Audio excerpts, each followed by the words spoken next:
Welcome to Diary of a Sheep Dairy Farmer, where we talk all things dairy sheep, from breeding to lambing to milking and everything in between and outside. I'm your host Becca, owner, operator, and glorified farmhand of Hidden Hollow Sheep Dairy. Welcome back, guys. I wish I could say that this week was a calm week for me, but I would be lying. I have been busy with bookwork, fixing fence, watching my sheep get fatter by the day, chasing sheep back home, and having a lamb that was not anticipated. That is 2 weeks early. I apparently had an oops, and I'm still trying to figure out how that oops happened. We also had some people come onto the farm that weren't supposed to be here, and they proceeded to leave a couple of gates open, one gate open and 2 gates untied actually. And so my sheep went on a walkabout to the neighbor's farm. Thankfully, they are easy to get home, and we have now chained all of our gates with a padlock to deter people from entering when they aren't supposed to. So not only did they leave gates open that aren't supposed to be open, they also have made a racetrack out of a couple of our pastures and ruined the grass that was growing there. So now I am working on finding some cameras to set up and hopefully catch whoever is trespassing onto our land. I think I know who one of the people is, but I know for sure there's 2, and I'm not 100% sure who the second one is. But that is going to be an ongoing project, and it will eventually be dealt with. So we also took the last of our spring and summer lambs to the sale and started to tear down the barn in prep for cleaning out before lambing. It is a process. I plan to go in depth a little bit about what we do to prepare for lambs and what you can do, as well as go through like my lambing kit and stuff. But for this week, let's talk about predators.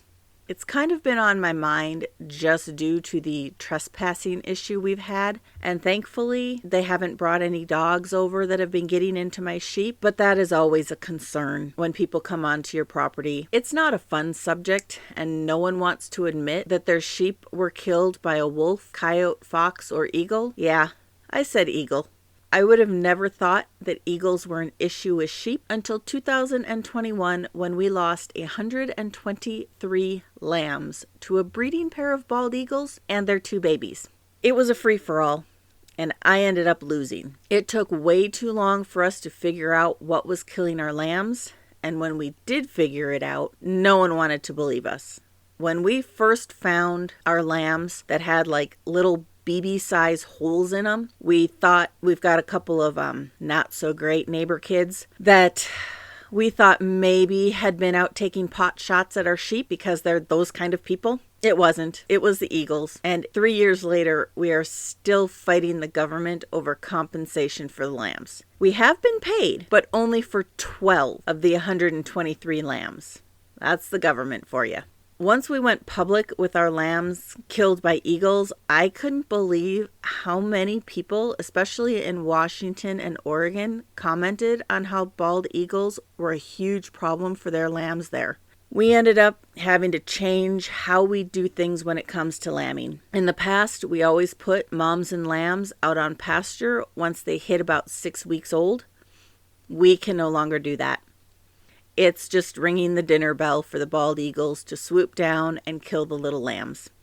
The first year after it happened, we weaned our lambs at 30 days and sent them to our friend's place. That didn't work out so great for us. We weren't able to feed the lambs what they needed, so they were not healthy and they got a little stunted in growth. The next year, we waited until the lambs were 2 months old and sent only what we planned to sell to our friends. It worked out much better. We had a plan, we knew what worked and what didn't work, and we were able to feed them a little bit better. You know, I'm a big advocate for sheep out on pasture, which was fabulous at their place. The first year we just took way too many sheep, and we didn't have any kind of grain for them, any kind of supplements, anything like that. The second year we did, so it worked out a whole lot better. And this year we plan to do the same, but have more pasture around our own barnyard and house where we can have the lambs out on pasture for longer. The eagles really only seem to go for the lambs when they're out back on the 80 acres around our pond.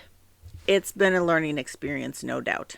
Here on the farm, besides the bald eagles, we also have golden eagles that show up in the winter. Thankfully, they have not bothered our sheep at all, and the two instigators of the 2021 disaster have made our farm their home. Having bald eagles here is not new to us. We usually have some every summer, and then they leave come fall. But this pair lives here year-round. We can't get rid of them. And since they are protected, and I really don't want to spend 5 years in jail, we can't get rid of them by normal means that we would usually get rid of a predator, such as coyotes. We used to have a huge coyote problem. They were so brazen, they would enter our shop if we left overhead door open and poop inside. When we switched from cattle to sheep, I tried to convince my husband that we needed a big white dog. Pyrenees, Akbash, Anatolian, you get the idea. I showed him pictures of livestock guardian dogs and watched Craigslist daily, but he wasn't convinced. Thankfully, we didn't lose any sheep to coyotes that first year, and I think the main reason was because we only had a couple of them and they were pretty close to where activity was going on all the time. But by year 2, I had him convinced. We got our first LGD and he was in pretty rough shape. We took off over 100 live ticks from him, and I couldn't tell you how many dead ones.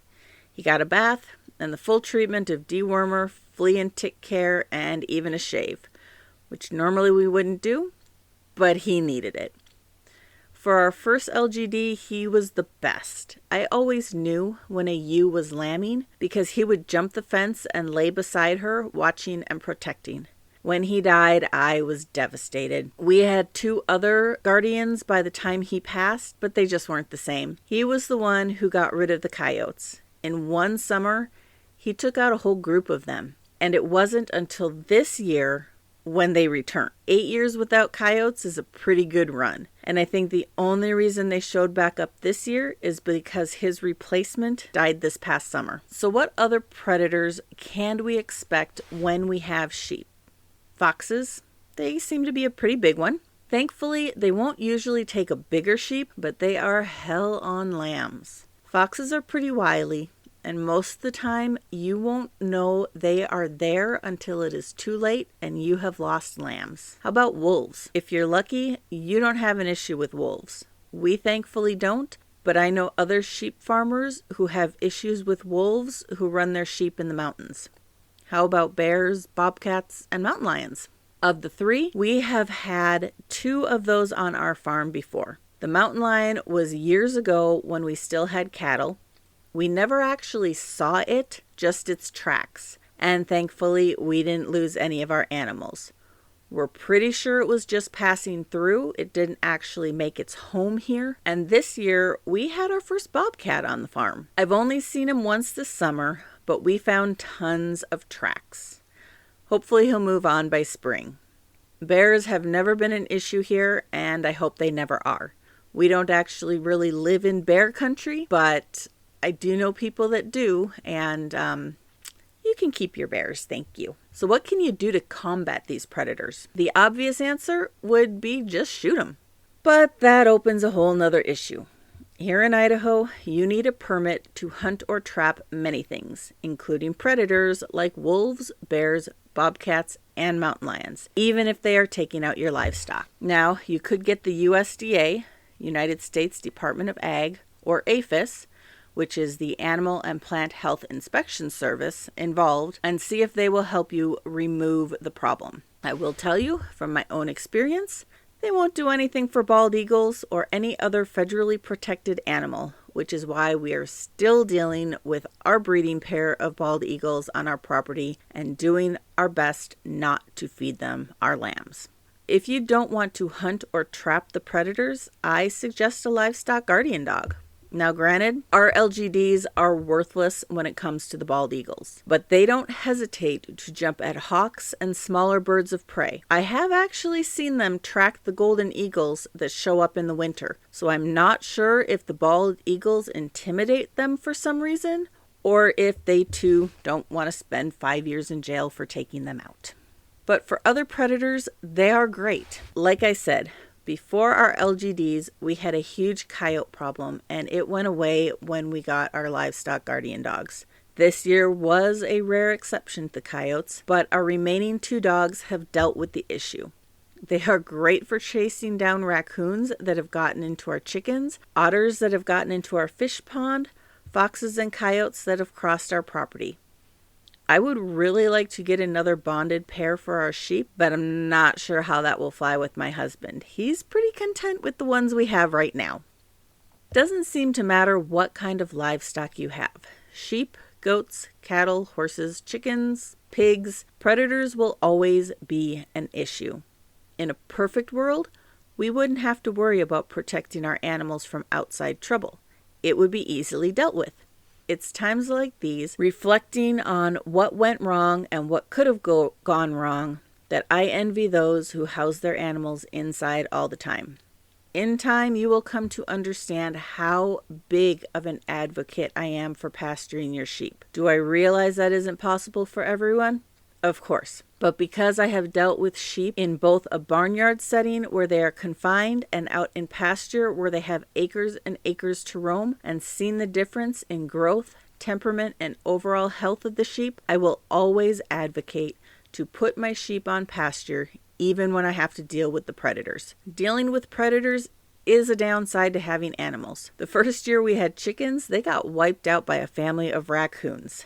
The second year it was skunks. Now we have what we hope is a predator deterrent of a chicken coop, and it has been 2 years in the making, so I'm crossing my fingers that it will work. So what if it's not a wildlife predator, but a neighborhood dog that's attacking your animals? In 2022, we had about a dozen of our ewe lambs attacked and killed by dogs. Just 2, and we think we know who they belonged to, but without proof, we couldn't go around accusing them. Will your livestock guardian dogs take down other dogs? In my case, that's an absolute yes. My dogs just got there a little too late. We have to be really careful about introducing new dogs to our guardian dogs. They will take a dog down without a second thought, especially if they are near the sheep and our dogs think they are going to be an issue. If you can't tell, livestock guardian dogs are my number 1 pick for protecting your livestock. But I do realize it is not realistic for everyone. They need room to roam and don't do well confined. So you may not have the space for an LGD, or you may not want to put up with their wandering issues and phone calls from the neighbors. I totally get that. We have dealt with that several times. Dealing with predators isn't as simple as people like to pretend. I watched a video a while back where a couple wolves got into a herd of cattle. The rancher was there and had his shotgun. The comments were brutal, between telling him he should have shot the wolves right away. They were in the middle of his herd, people. I wouldn't take the chance of shooting one of my cows by mistake either. To telling him his cows shouldn't have been in that area if he knew wolves were around. Like we can read minds where predators will be at a certain time. To people telling him he shouldn't have cows if he can't protect them. I mean, really, come on. As livestock owners, we try to do our best to take care of our animals, but sometimes even our best efforts aren't enough to save them all, no matter how hard we try. And it's devastating as a livestock owner, as a farmer or a rancher, to lose any animal. Doesn't matter if it's to a predator, doesn't matter if it's to natural causes. It's just, you accept it as part of life, but you don't have to like it. I sure don't. All right, guys, I am going to wrap this one up here. I appreciate you all being here and thank you for your support. I would be ever so grateful if you would leave a review or share this podcast with your dairy sheep loving friends. Anything to get the word out. As always, you can find me on Instagram at Diary of a Sheep Dairy Farmer. And if you want to follow the chaos around the farm, you can find me on Facebook, YouTube, Instagram, and TikTok at Hidden Hollow Sheep Dairy. Thanks for being here, guys. We'll talk to you again next week.